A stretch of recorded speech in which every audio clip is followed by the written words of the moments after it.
당신은 부자가 될 운명인가요? 70, 90년대 재개발 지역 구시가지를 가보면 특이한 점을 발견할 수 있었습니다. 바로 점집이 많았다는 것입니다. 왜 재개발 지역에 점집이 이렇게 많았을까? 이제와 생각해보니 아마 그 지역에 사시는 분들의 삶이 그만큼 힘들고 막막했기에 그런 것 같습니다. 그래서 지푸라기라도 잡는 심정으로 점과 사주에 의지하는 사람들이 많았기 때문이라 추측합니다. 인간은 삶이 고달프고 힘들수록 점이나 사주에 의지하기 쉽기 때문입니다. 한국에서 제일 점을 잘 본다는 부사 중 한 명인 독일 박재완옹은 이승만 대통령부터 유명인의 사주를 다 봐주었고 이기붕의 몰락도 맞추었다고 합니다. 얼마나 용하냐면 자신이 타계하는 날도 맞추었다고 합니다. 그는 한국 사주명리학의 전설적 대가였습니다. 그가 남긴 유명한 일화를 소개해보겠습니다. 한 번은 김재규가 박재완옹을 만나서 풍편악엽 차복전파, 북전파라는 점괘를 받았다고 합니다. 한자를 풀이하면 바람의 낙엽을 흩날리고 차는 전복되어 전부 파괴된다라고 해석할 수 있습니다. 김재규는 자신의 교통사고를 걱정해서 자신의 운전병을 육군해서 최고 운전 잘하는 운전병으로 새로 교체까지 했었습니다.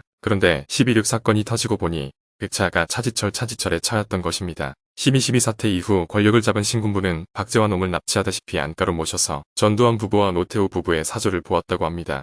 이때 박재완옹을 대전서 삼청동 안가로 급히 모시는 바람에 만세력을 가지고 오지 못해서 박재완옹은 인근에 사는 자신의 제자 이충엽 씨에게 만세력을 가져오게 했다고 합니다. 박재완옹은 전두환, 노태우 부부에게 향후 10년간은 좋을 거라고 말해주었다고 합니다. 그의 말대로 전두환, 노태우 두 전직 대통령은 향후 10년간 좋은 시절을 보냈지만 그 이후에는 다들 아시다시피 좋지 않았습니다. 박재완옹은 명리학을 체계적으로 정리한 명리사전을 집필했는데 그중 다음과 같은 내용이 인상 깊습니다. 동일한 사주라도 환혼동각에 따라 운명이 달라진다고 했습니다. 환화는 짐승의 영혼이냐 사람의 영혼이냐 남자냐 여자에 따라서 운명이 달라진다는 말입니다. 홍호는 어떤 조상과 어느 가정에 태어났느냐에 따라서 운명이 달라진다는 말입니다. 동동은 어떤 시기에 어떤 나라에서 태어났느냐에 따라서 운명이 달라진다는 말입니다.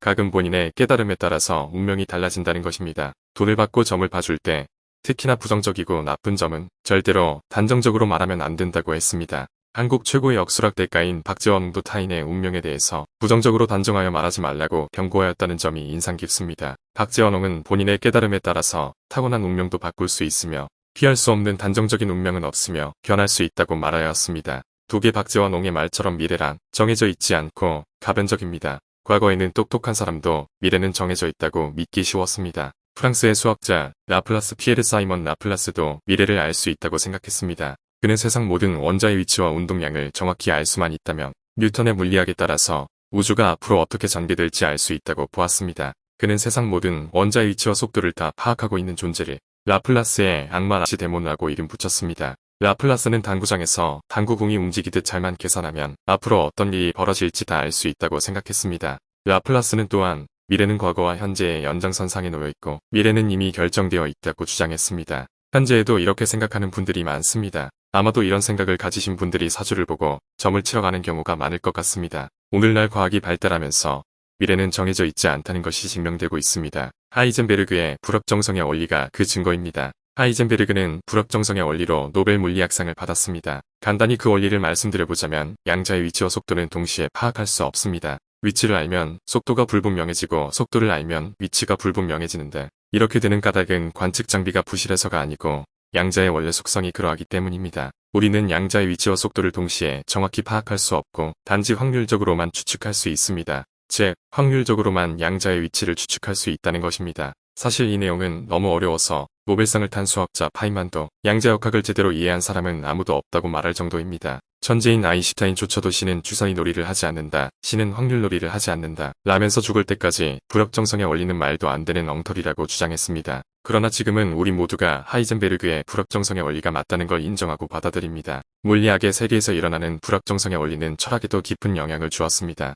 세상의 미래는 뉴턴식으로 과거에 이미 결정되어 있지 않다는 것입니다. 이런 생각은 사회사상에도 영향을 주었습니다. 하이젠베르그의 불확정성의 원리에서 큰 영향을 받은 칼 포퍼파퍼는 그의 명저 열린 사회와 그족들에서 마르크스를 비판했습니다. 마르크스는 인류의 역사에는 발전 법칙이 있고 그 역사 발전 법칙에 따라서 원시 공산사회에서 고대 노예사회로 다시 중세 봉건사회로 다시 근대 자본주의 사회로 그리고 마침내 공산주의 사회로 이동이 필연적으로 펼쳐질 거라고 예언했습니다. 공산주의 사회가 펼쳐질 것은 확고한 예정된 미래라고 마르크스는 주장한 것입니다. 그러나 칼 포퍼는 이런 마르크스를 비판했습니다. 사실 마르크스의 과학적 이론과 달리 소련은 자본주의도 거치지 않고 바로 공산국가로 넘어갔습니다. 칼포포는 인류는 역사 발전 법칙을 따르며 미래의 세상은 정해져 있다는 마르크스의 주장을 사정없이 비판했습니다. 이런 칼포포의 사상에 큰 영향을 받은 제자가 한 명 있습니다. 여러분도 잘 아는 조지 소로스입니다. 조지 소로스가 만든 펀드 이름이 바로 퀀텀 펀드입니다. 즉 양자 펀드입니다.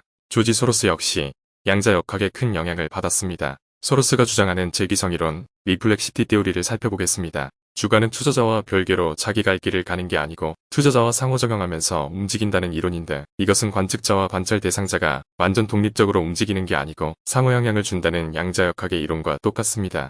이렇듯 우리의 미래는 확정되어 있지 않습니다. 불만스럽고 걱정스러운가요? 그렇지만 미래가 확정되지 않았다는 것이야말로 희소식입니다. 미래가 확정되지 않았기에 인생이 재밌는 것입니다. 살아갈 인생이 라플라스식으로 과거의 감옥에 갇혀 있다면 얼마나 따분하고 답답하고 재미없을까요? 미래는 결정되어 있지 않습니다. 다시 한번 정리하면 한국의 사주명리학의 전설적 대가인 독일 박지원조차도 단정적으로 남의 운명을 말하지 말라고 경고했고, 본인의 각성에 따라서 운명이 달라진다고 말했습니다.